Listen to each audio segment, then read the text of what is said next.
गंजाम जिले में आरंभ होईछि लक्ष्य निकेतन प्रशासनिक क्षेत्र पर आग्रही छात्र छात्री माने एठारे कोचिंग नहीं पारिबे।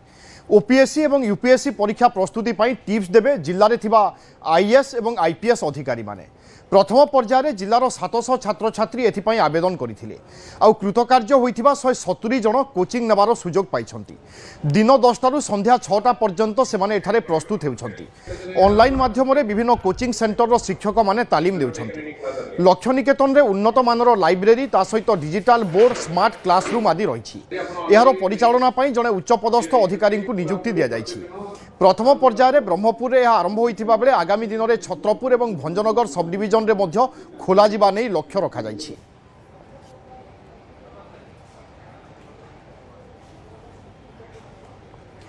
ए संक्रांत अधिक सूचना पाई आम प्रतिनिधि कैलाश रोचंती। कैलाश केबे ठारू ए केन्द्र आरंभ हेलानी एवं जने छात्र बा जने छात्री जदि ए केन्द्र को आसुचंती केते दिन पाई तांको एमिति तालीम दिया जिवो?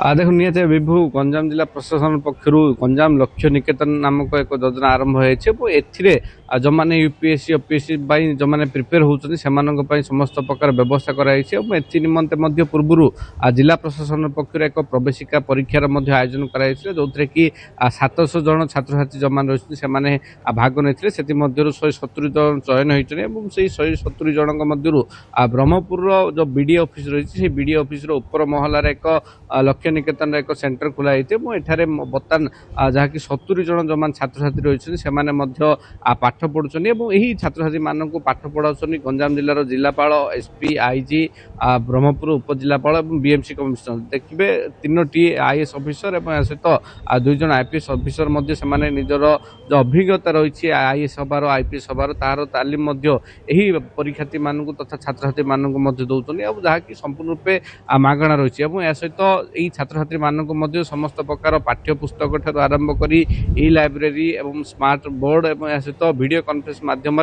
जो मैंने बाहर राज्य रही आईएएस माने जो मानकर बलिष्ठ अभिज्ञता रही आईएएस कि भाव परीक्षार कृतकार्य हे से नहीं ट्रेनिंग दौरान निश्चित भाव यह एक जिला प्रशासन गोटे बहुत बड़ पदक्षेप कहल बिल्कुल प्रस्तुत करुवा छात्र छात्री बेस सहायक हो पार। धन्यवाद कैलाश आपन सूचना।